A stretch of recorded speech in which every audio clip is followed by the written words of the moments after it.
Hey everybody, and welcome to the fourth and final lecture of the Shakta Tradition online lecture series called Shakta Traditions Work in Progress. This time it is my pleasure to introduce Dr. Bjarne Wernicke-Olesen, who is research lecturer at the Oxford Center for Hindu Studies and tutor in Hinduism, Buddhism, and Sanskrit at the Faculty of Theology and Religion at Oxford University.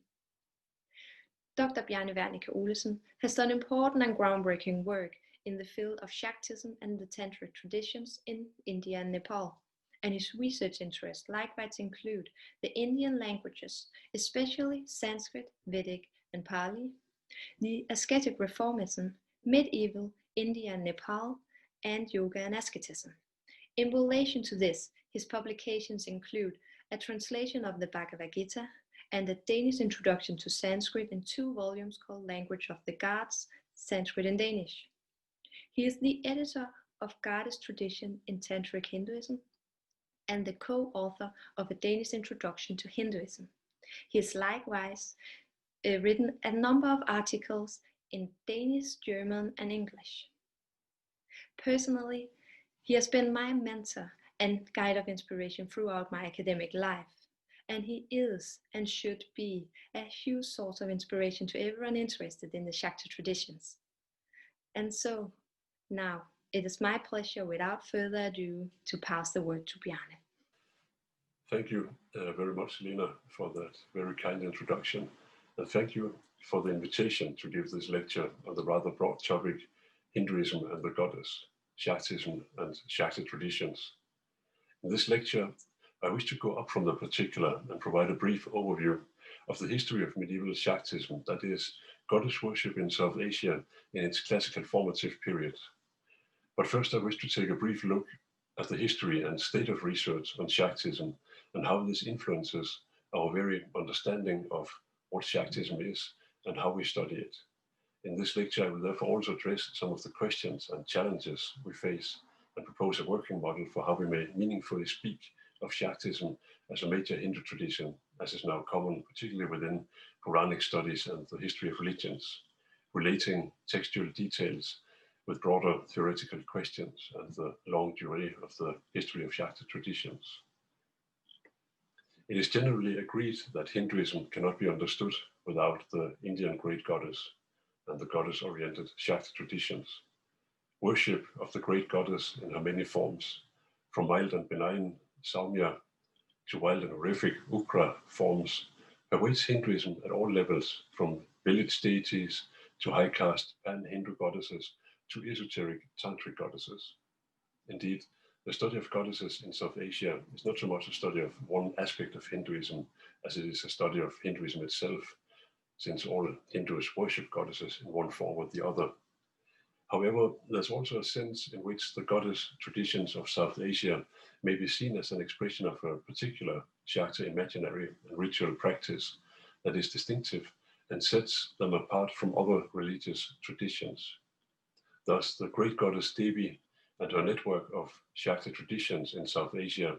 have been subsumed under the broad category of Shaktism, that is, tantric and non-tantric traditions, focusing on a goddess or a group of goddesses with a tendency to elevate and identify one goddess as Shakti, as power or force, with ultimate reality. Like other major gods or high gods of Hinduism, such as Vishnu and Shiva, but not Brahma,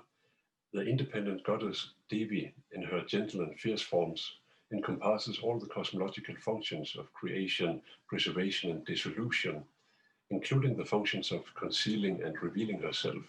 liberating beings from samsara, etc.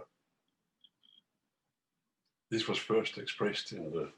5th to 8th century text called the Devi Mahatma, or Glorification of the Goddess. This text is considered the central Puranic text of Shaktism and forms part of the Markandeya Purana, which is one of the Mahapuranas, or great Puranas of Hinduism. Devi, the goddess, is therefore considered a high goddess, a Mahadevi, and Shaktism is often regarded as one of the major traditions of Hinduism, sometimes with hundreds of millions of followers, next to Shaivism and Vaiṣṇavism. However, when we turn to the material available on Shaktism and Shākta traditions, both primary and secondary literature,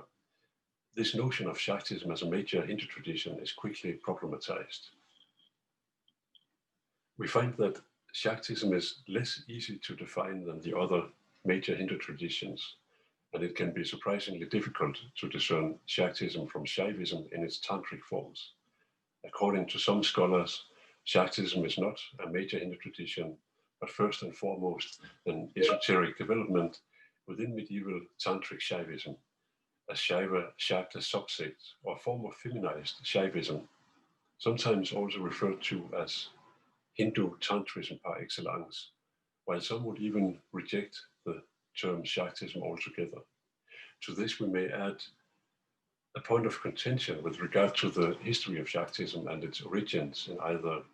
the Indus Valley civilization, Vedic religion, or perhaps in an independent proto-Shakta tradition, which was gradually incorporated into Shaiva and Buddhist practice. Indeed, one is tempted to say that goddess traditions in South Asia did not exactly evolve for the benefit of historians. Apart from Hinduism, the Shakta traditions, especially in the tantric forms, have also had a profound influence on other South Asian traditions, notably Tantric Buddhism or Vajrayana, in some cases to an extent that would allow for the term Shakta Buddhism, although the term has been rejected by others. As pointed out by Alexis Sanderson, Buddhism from the 8th century onwards was completely transformed along the same lines as the Shakta developments which we see in Shaivism. Furthermore, Vaiṣṇavism, Jainism, and Sufism in South Asia have been influenced by Shakta traditions, although to a lesser extent. Indeed, the whole Indo-Asian region may be counted as the sphere of Shakta and Tantric cultural influence. Finally, some of the most popular forms of Kundalini and Hatha Yoga, New Age goddess worship, and so-called Tantric sex practiced in modern westernized contexts are rooted in medieval Indian Shakta traditions, although it should be noted that they often differ significantly from the original South Asian forms. Nevertheless, these often very complex, challenging, and surprisingly influential forms of religion have only recently begun to draw a broader scholarly attention, and much source material remains unknown and unstudied. Drawing the boundaries around what we mean by Shaktism, critically editing and translating primary sources from its formative period, and the historical disentanglement of the Shakta traditions and the ways in which they interacted with other traditions, therefore remain some of the primary tasks for research in this field. From the perspective of the study of religion, these complex forms of religion may be said to provide a kind of test case for our understanding of Hinduism, as they continue to raise important theoretical and methodological questions with regard to the study of religious traditions in South Asia, as well as to the more general and comparative study of religion.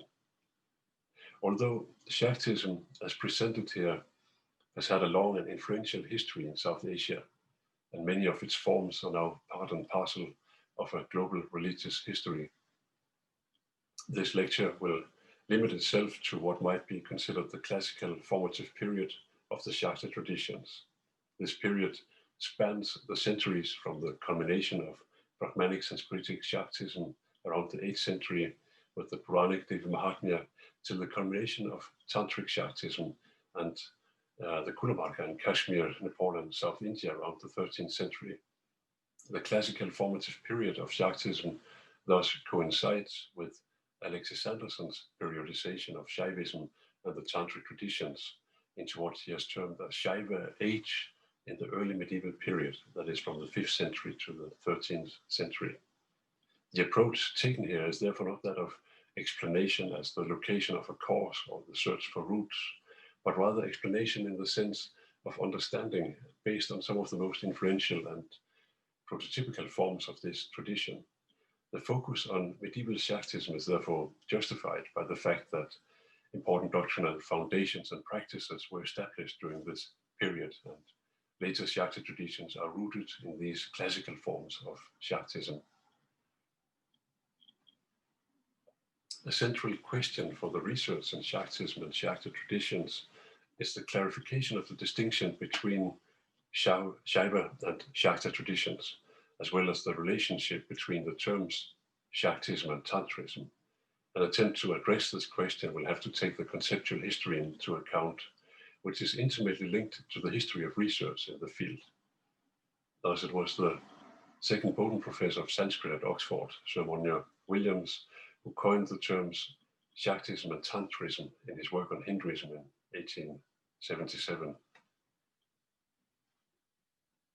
The Tantras and the system they inculcate, which for convenience may be called Tantrism, or from the Shaktas who follow it, Shaktism. Indeed, Tantrism or Shaktism is Hinduism arrived at its last and worst stage of medieval development, as he formulated it. And we see here that he takes the terms Shaktism and Tantrism as synonyms. Monja Williams used his neologisms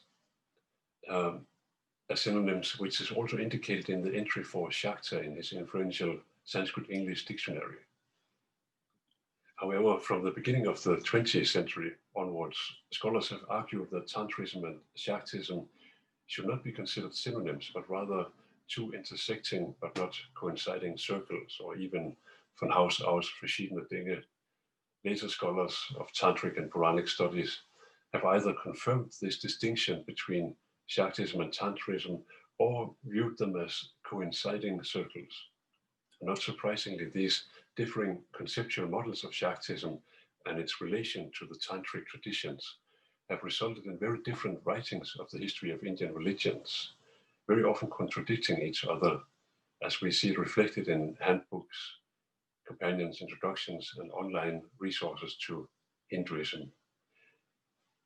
Thus, the question concerning the independent status of Tantric Shaktism directly relates to the question whether there are two or three major Hindu traditions or network of traditions to be found within the category of Hinduism, apart from the mainstream Smarta Brahmanism. In contrast, Tantrism has come to be considered a form of religious activity shared by all traditions, including Jainism and Buddhism,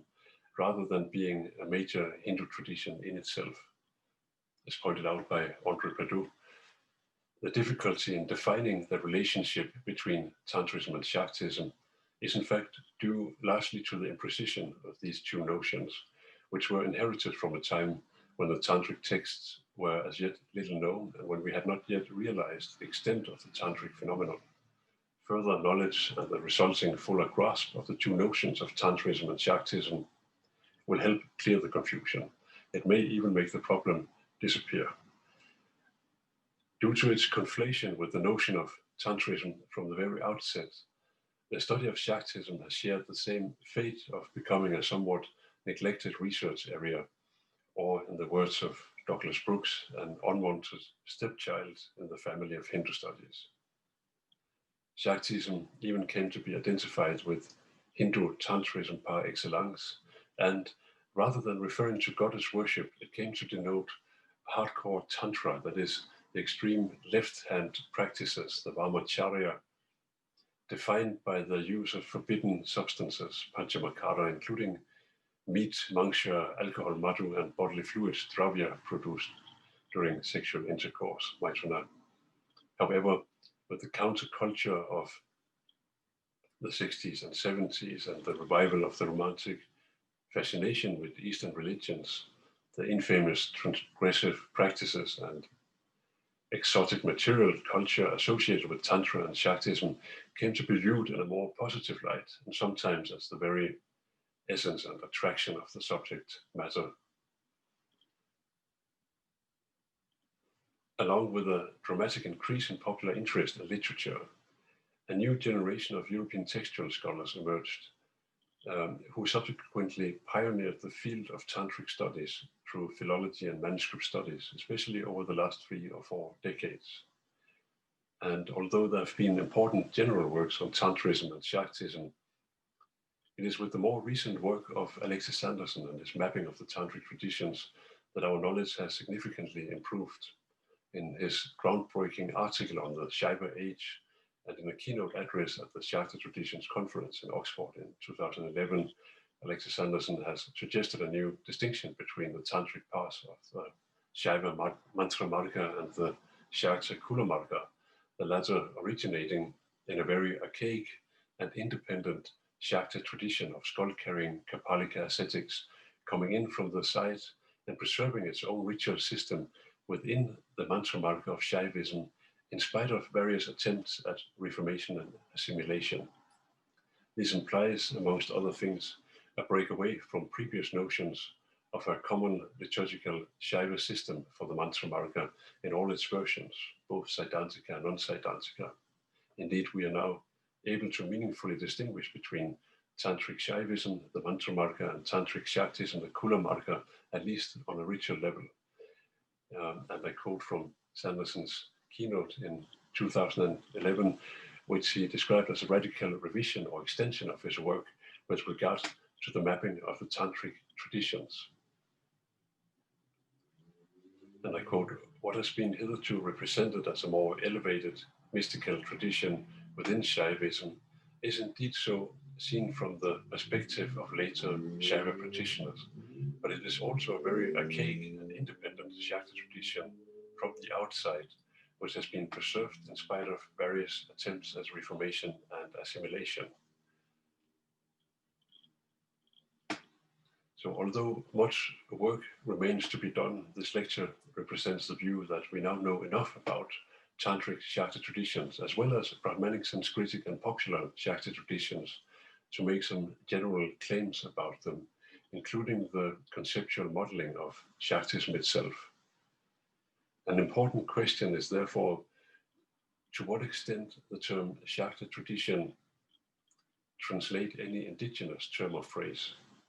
Turning to the conceptual history of the term Shakta in South Asia, we may agree with David White that it is a relatively late technical term applied to those cults, scriptures, or persons associated with the worship of the goddess as Shakti. Prior to the 11th century, the operative term for the same was simply Kula or Kaula. Hence, the term Kula or Kaula would refer to someone following the Kula marga, or path of the family of goddesses, being a network of Shakta tantric traditions with their own characteristic practices and imaginaire. In a universal Sarvasamanya Tantra, like the Netra Tantra, dating back to the early 9th century, or perhaps as far back as the 8th century, we find references to Kula practice, as well as references to the worldview of the Kula tradition, the Kulamnara Darshana. At the same time, the Netra Tantra classifies the Shakta Kula tradition within the Shaiva Bhairava current, and is therefore illustrative of the highly complex situation of religious inclusivism in medieval India. As pointed out by Gavin Flood, it is the guru-disciple nature of these initiatory traditions which restrict and ensure the transmission of teachings, while at the same time leaving the boundaries porous enough to allow the influence and even inclusion of other related traditions. In the case of the Netra Tantra, it overrides the distinctions between the various branches of the mantra marga and that between the mantra marga and the kula marga by propagating a form of worship for use by royal officiants that can be inflected as required to take on the character of any of these divisions and indeed of others outside Shaivism, as Sanderson has pointed out. However, although the distinction between Shaiva and Shakta Tantras is not always clear, that is, that the text may be nominally Shaiva while the main focus of worship is a goddess, we nevertheless find that the Shaktas figure as a distinct group from an early time onwards. As Mark Duskovsky has noted, this was the case in the 9th century when the Kashmirian Shaiva scholar Somananda wrote the Shiva Drishti, and the Shaiva Siddhantin Narayana Bhatta wrote his commentary on the Mrigendra Agama. And the 10th century Kuptika Tantra speaks of the Kaula Shakta system as an independent tradition, a sampradaya, and it seems the term Shakta came to be used increasingly in the following centuries to distinguish between Shaktas and other groups, but are primarily as a tradition external term used by non-Shaktas about Shaktas. Thus, in the ritual manual Soma Shambhupadati from the second half of the 11th century, the Shaktas were clearly considered an independent group. Here we find a special conversion ritual, the Lingo Dara, for the removal of other sectarian marks based on initiation or diksha, which was necessary for the initiates to get rid of their bad karma and become Shaivas. The Soma Shambhupadati lists the Shaktas next to other non-Shaiva traditions, other sampradayas, in need of a conversion ritual, including traditions such as Vaishnavas, Pashupatas, Charvakas, Jains, and Buddhists. Indeed, we continue to discover tantric textual references where Shaktas figure as a distinct group, including the mentioning of Shakta initiation, Diksha, in the Tara Bhakti Sudarnava, and Shakta worship, Puja, in the Ishana Shiva Guru Deva Padati, while the Rudrayamala Tantra refers to Shaktas, Shaivas, and Vaishnavas as different castes, as Varna. However, we also find references to a characteristic religious strategy of Shaktism, namely to infiltrate other traditions as a kind of meta-discourse and present itself as the essence or the esoteric heart of those traditions. And I quote Sanderson's translation from the Tantra Loka: "The kula resides within scriptures of other traditions, like the scent in a flower, the oil in a sesame seed, the soul in the body, or nectar in water." And in later texts, the term Shakta is adopted as a term of self-designation by the Kaulas, that is, in the Yoni Tantra's famous formulation of the Kaula religious strategy of going incognito in the public sphere. This is a sloka which we find in other texts as well, in the Kuladava Tantra, for example. And I quote from Skuterman's translation of the Yoni Tantra: "Privately a Shakta, outwardly a Shaiva, among people a Vaishnava, bearing various outward appearances, the followers of the Kula system, that is, the Kaulas, they spread over the earth." Unquote. And we therefore have evidence from indigenous conceptual history that would seem to justify the use of the term Shakta in its broadly accepted sense as both an insider and outsider term, denoting independent goddess traditions in Tantric Hinduism, and indeed contrasting them with the traditions of Shiva and Vishnu. What emerges is a picture of two rivers, Shaivism and Shaktism, meeting in the second half of the first millennium CE, and resulting in an inextricable network of overlapping Tantric traditions, as Rodrian has pointed out. They form a complex interacting system, and distinguishing between traditions becomes more a question of emphasis than of consistent principles of classification, as Sanderson has formulated it. In other words, speaking of Shakta traditions as a matter of emphasis implies looking for the semantic centers and prototypical forms of this religion, allowing us to speak of degrees of prototypicality in a complex network of family resemblance structure of medieval esoteric traditions. It follows from this that these Tantric Shakta traditions cannot be studied in isolation, although they maintain a high degree of independence and are distinct in many respects. They need to be studied and understood in that context. While the term Shakta may be justifiably used in a restrictive sense to refer to such medieval Tantric goddess traditions as we have seen, we also find that the term is used as an ism in a more inclusive sense to denote a major Hindu tradition, namely Shaktism. In this sense, the Tantric goddess traditions, especially the Kula and Kaula traditions, are taken as an index of an independent Shakta milieu and are considered to form part of a major theistic tradition, in the same manner as the Shaiva Tantric traditions, the Ajamarga and Mantramarga, are considered to form part of Shaivism as a whole.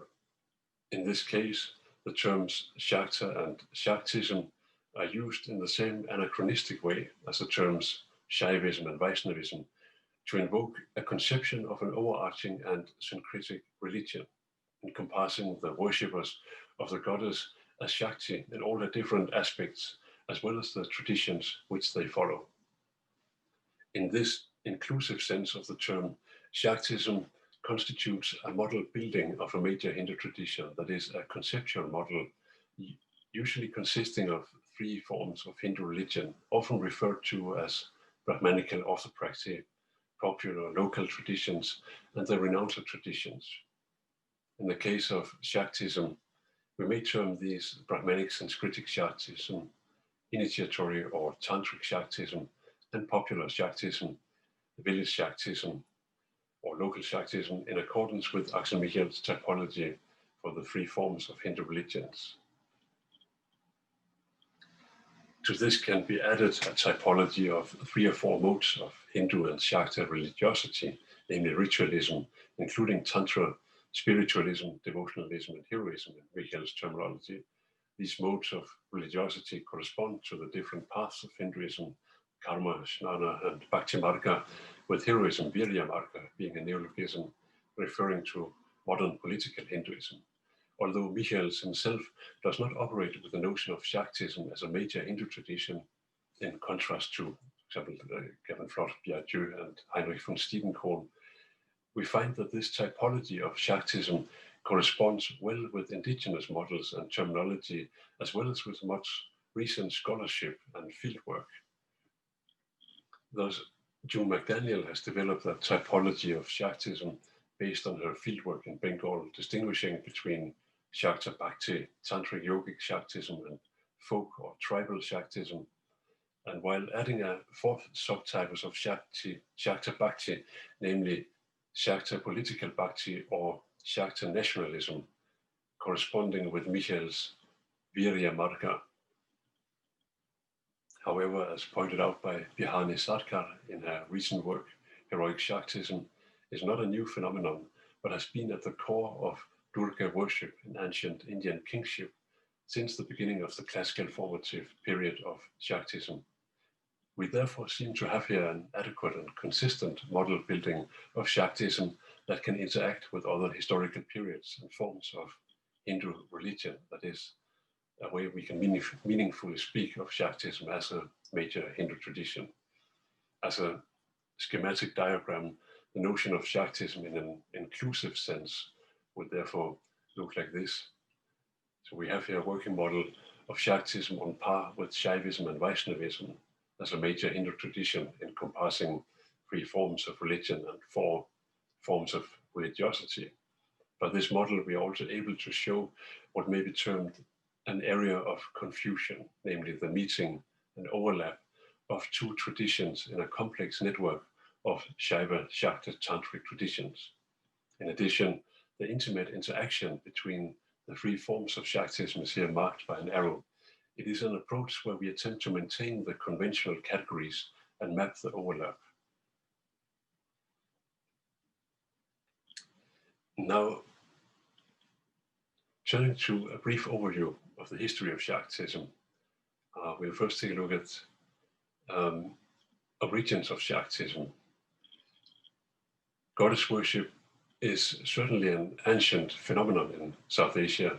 and Hinduism has one of the largest, oldest, and most important living goddess traditions today. Despite the surprisingly small role played by goddesses in Vedic religion, some scholars maintain that practices associated with South Asian goddess worship may reach as far back as the Indus Valley civilization in the 2nd millennium BC. Ascopopola has suggested that the inhabitants in Harappa worshipped a predecessor of the warrior goddess Durga, while other scholars see a close relation between Shakta traditions, the Indus Valley civilization, and fertility cults in the Mediterranean associated with the worship of the great mother goddess. In Mohenjo-Daro, the main capital of the Indus Valley civilization, a large number of female terracotta figurines and clay seals with depictions of women have been discovered. Likewise, a number of aniconic stone objects have been found, which some scholars have taken to be proto-yonis, representing the female organ of generation. It is therefore tempting to assume that these figurines are prototypes of later Hindu goddesses and indexes of an unbroken continuity in goddess worship in South Asia. This thesis would indeed be helpful in explaining what seems like several radical shifts in focus and emphasis in South Asian religious history, from the supposed worship of female deities in the Indus Valley civilization to the central role of male deities in the Vedic sacrifices, to the reintroduction of female deities in the epic and Puranic traditions, where goddesses become numerous and significant. It seems logical to assume that the sudden increase in emphasis on female deities and the rise of the great goddess Devi in later Hinduism is a reminiscence as well as renaissance of ancient forms of non-Indo-Aryan goddess worship. Unfortunately, our archaeological evidence is scarce and inconclusive, and the Indus Valley script has yet to be deciphered. As far as we know, the Indus Valley civilization may have had more in common with the ancient world and Sumerian deities than with later Hindu deities. The discussion concerning ancient origins of Shaktism therefore remains intriguing but highly speculative, in the words of David Kinsley.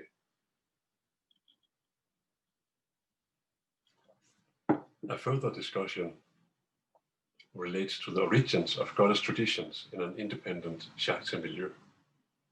For the sake of simplicity, the discussion can be reduced to the two broad positions of either continuity or discontinuity with Vedic religion, that is, to an orthogenetic development out of the Vedic textual corpus, as opposed to an external influence from what might be termed a pan-Indian religious substrate of goddess worship. As Jeffrey Samuel has pointed out, the latter position would indeed imply a pre-existing independent Shakta milieu or proto-Shakta tradition of goddess worship. The weakness of the first position remains, namely that the Vedic material does not provide a convincing basis for the development of later Shakta traditions. The critique of the latter position has been based on a similar argumenta ex silentio due to a lack of direct textual evidence for an independent Shakta milieu or non-affiliated religious system. However, a number of studies, including Alexis Sanderson's more recent research, has provided more evidence for such an independent Shakta milieu influencing both Shaivism and tantric Buddhism in early medieval India. Such developments in the history of religions are usually far from simple, and we may have to accept the fact that the formation of Shakta traditions is the result of highly complex and often obscure processes of assimilation and transformation of elements from within Vedic religion and later Brahminic Sanskritic Hinduism, as well as elements from the outside, that is, from popular and local cults constituting an independent Shakta milieu. Nevertheless, detailed studies of the genesis and development of individual goddesses sometimes allows us to study such independent local Shakta milieus, at least indirectly, as well as the processes of assimilation and transformation. Yuko Yokochi's remarkable study of Vindhyavasini, the goddess of the Vindhya mountains in west central India, is exemplary in this regard. In her study, Yokochi meticulously shows the gradual assimilation of a local goddess into the Brahmanical mainstream, that is, into the Harivansha and the 8th century Skanda Purana. Via text-critical studies, she is able to reconstruct a plausible local proto-Shakta myth for Vindhyavasini, which, according to Yokochi, has existed independently of both Vaishnava Harivansha and Shaiva Skanda Purana myths. According to Yokochi, this proto-myth already contained Brahmanical elements, such as the demons Shumba and Nishumba, found in the first chapter of the Devi Mahatma. In relation to the fierce goddesses found in Tantric Hinduism, we are able to recognize roots in local cults of malevolent deities associated with sudden illnesses and snakebite, as has been depicted in the Mahabharata and medical treatises. Thus, Michael Schluber has shown how local goddesses of snakebite, such as Tvarita, Kurukula, and Pirunda, were popularized by the Shaiva Garuda Tantras and later incorporated into the influential Shakti traditions of the 9th to 12th centuries. Indeed, the goddess Tvarita, the swift one, was in time identified with high goddesses such as Kuptika, Durga, and Kali, as well as with Padmavati in the Jaina Tantras, most likely due to the influential cult of Tripura Sundari. In relation to the important questions of the relationship between Tantric and Puranic goddess traditions,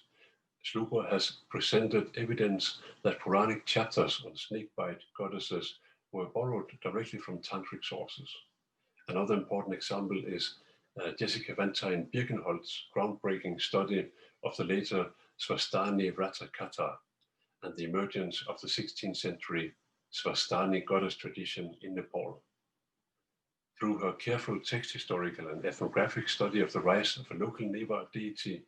to become one of Nepal's most popular Hindu traditions, she provides a rare opportunity to observe a goddess tradition in the making. By examining the literary historiography contained in the Svastani Vratakatha manuscript tradition, the narrative development and its gradual transformation into a Puranic text, including linking the goddess Svastani to the Brahmanic Sanskritic mainstream, she provides important clues as to how we may understand the emergence of pan-Indian Puranic goddess traditions.